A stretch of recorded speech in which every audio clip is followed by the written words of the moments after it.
Hey guys, my name is Danish and welcome back to my channel. Today we are going to talk about round 12 in the Formula 1 calendar, where we go to Portugal, to the Algarve International Circuit in Portamao. So this is an old-fashioned circuit that has not been used in the 21st century. So it was last used in 1996 and it is being used today in 2020 after a gap of 24 years. There were other tracks in Portugal that were used before 1996, but at this new track, this is the first race, so we do not have a lot of information about this track, about the tread pattern of the wear of the tires, because this was asphalted like just a month before, so it was a lot fresher than the other tracks.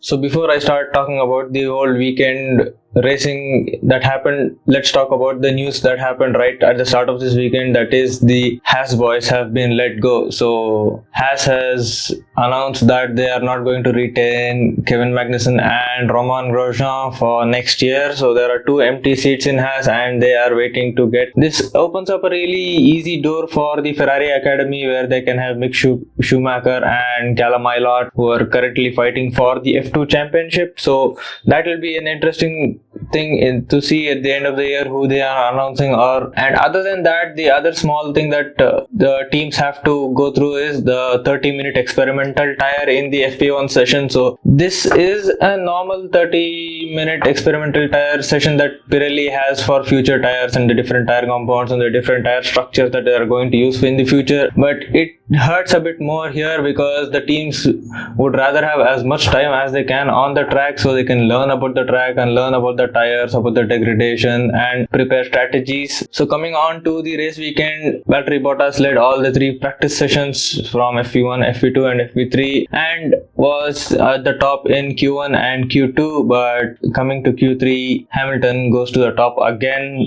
I'm going to start calling this the Valtteri curse, because he really just misses out on the last lap where it mattered the most. So it hurt for him a lot to come P2 behind Lewis a lot of the times, but that's the situation at Mercedes that is currently going on, as well as all the other teams who have the lead driver and the second driver. So let's not get into the politics of all that, and let's start off with the race. And another point I want to talk about was qualifying was delayed by half an hour, which was something that I relished because I was not home when the qualifying was supposed to start, and by the time I got home and just opened the stream as soon as possible, it just began. And this happened because a drain cover popped open under Vettel's car in FP3, so the management and the FIA had to go through the whole circuit and confirm that all the other drain covers are secure, as well as fix the cover that popped out. Now, starting with the race, it was a pretty cold day on the track. The track temperature was around 25 degrees Celsius and it was cloudy everywhere, and it was raining really close to the track. So like just a hill next to the track it was raining. So the start was a bit messy because lap 1 was completely chaos, and all the top runners who were on the medium tire did not have any temperature in the tire. So everybody was sliding left and right, locking up here, locking up there, and everybody who were on the red marked soft tires had a lightning start and made up a lot of places in the first lap. So for example, Kimi started P16 and was P6 by the end of lap 1. So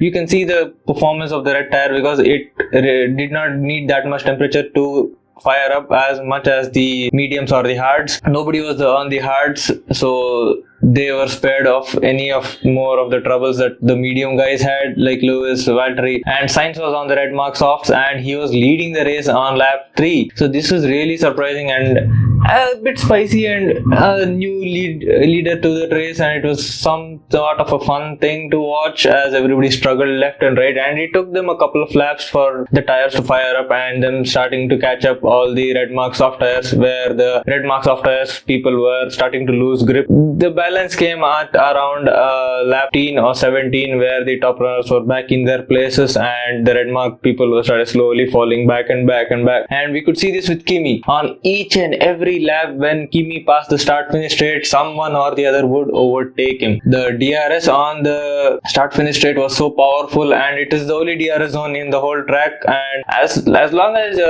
about 0.8 seconds behind the driver, it was an easy overtake with DRS. So it was a really powerful thing, and Crofty also said this, that they have to revise the DRS zone and reduce it by about 100 meters or so just to make it a bit more difficult. And here is where the race started to get interesting, because everybody had an issue with graining in the practice sessions as well, with the soft and the medium tires, and that just reduces the grip of the tire and people have to struggle. You can go through the graining phase, and as soon as the graining layer wears out, you start to get more even tread pattern and tread wear, and you get more and more grip slowly. But in the beginning it was a bit of a struggle for all the drivers, and Valtteri was in the lead and he took advantage of his tires being in a better condition than Lewis, and he was in the lead for most of the time. Okay, so the next interesting part that happened was on lap 19. By the time lap 19 came, the top runners were back in the top and the red mark soft tires were really starting to suffer, and they had to pit as soon as possible. But on laps 19 we had the incident with Stroll and Lando, where they were really neck to neck to each other, and Stroll did a ballsy move and came front, but he turned in where Norris was still there, so Stroll spun out and Norris also got front wing damage, and Stroll was at fault for this incident, and he also got a 10-second penalty for that in the coming part of the race. And it was an interesting first stint for most of the red mark soft tire people, but they had to start pitting at around the lap 18 to lap 20, and this started a confusion because I thought Ricciardo and the early pitters were going for a two-stop strategy, because the red mark soft really did not work for the track, and when they went on the mediums I thought they would again stop again. But Lewis was very patient and took care of his tires and took care of Valtteri in about 2 laps, and by lap 20 Lewis was leading, and in about 3 laps Valtteri was already trailing by 4 seconds. So I don't know if Valtteri was having an engine issue or the tires were not just working for him, and he said so in the post-race interview that he really did not have the pace on the medium tires. And another point to note on lap 23 was Perez, who got spun out on lap 1 at turn 3, was charging from 20th to all the way till P10, so he really had a good recovery race all the way till then, and he really did improve all the way to the top. And around the lap 25 we started to see a lot of the black and white flags being waved for a lot of the cars, because the turn 1 was really being monitored for out of bounds track limits, which was strictly enforced all throughout the race, and you get 3 times chances that you can go out of bounds and not be penalized, but the moment you do the 3rd time you will get the black and white flag waved at you, and if you do it again after that you will be thrown in the 5-second penalty off the bat. So, and by lap 31 the mediums were starting to roll off, and the Lewis and Valtteri had to pit, and Lewis went on the hards and Valtteri got on the radio asking what Lewis went for, and when he was told that they were hards, Valtteri was like, let's go to the softs, but that did not happen. So Toto Wolff goes so there's a rule in the team that both will get the same tire choice and no free option. So Valtteri knew that but still tried to do something, but it was good that they both went on the hards, because the softs did not work at all, as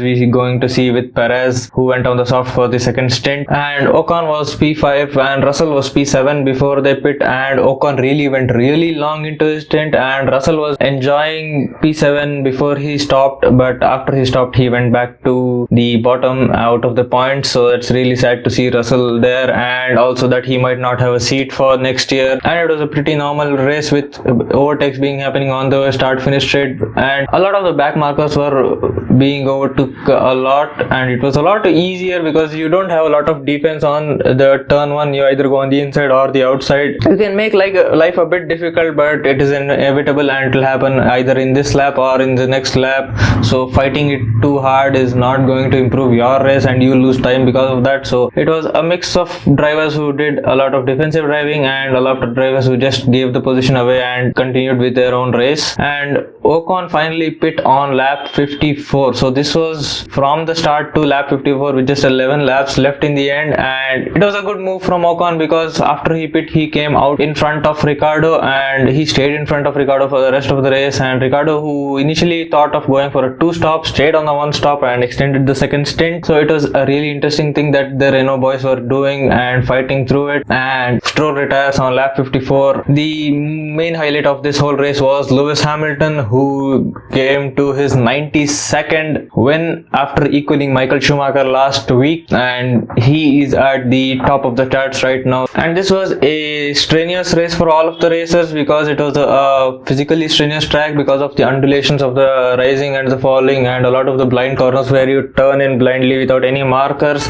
and also that there was a lot of wind that was changing direction constantly, and there were a few spots of rain here and there which might have helped cool the track but made it difficult for the drivers and the tires to work. But yeah, Lewis also complained about this, that he was having a cramp in his leg by 90% of the distance. So yeah, it was a really strenuous race. And finally at the checkered flag, Lewis was 25 seconds ahead of Valtteri, so that's a dominating lead, and it's a message to Valtteri that he is going to stay P2 for the rest of this championship and only there to help Mercedes score points in the constructor. Yeah, so this was the end of the Portuguese Grand Prix, and Toto spoke on the radio saying Bono is going to be on the podium with Lewis, and it was an emotional moment for Lewis as well because he is officially at the top in terms of wins, and his dad was also there watching the race and taking photos, and it was really a nice experience. And Lewis put a lot of pics on Instagram with his dog Roscoe as well, which is really cute. That was the whole weekend in wrap up. So that's it for me today. Hope you like this video. Give this video a like, get subscribed, comment down below if you missed any incident in this race, and stay home, stay safe. I'm gonna see you guys in the next weekend.